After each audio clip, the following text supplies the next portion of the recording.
on why would I use lemon essential oil in my foods?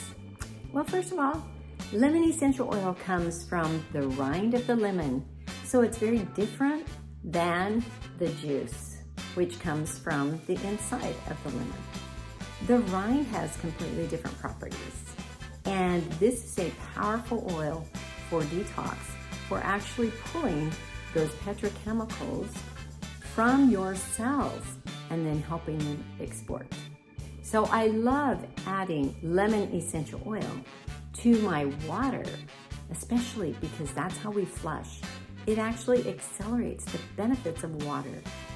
Lemon essential oil is alkalizing, it's purifying, it's great for detox, but it also has great antioxidant benefits. It stimulates gut metabolism and digestion, and it's great for reducing stress, but actually increasing your energy. So there's lots of powerful benefits to using lemon essential oil. Head on over to the description below and see some of my favorite recipes using lemon essential oil.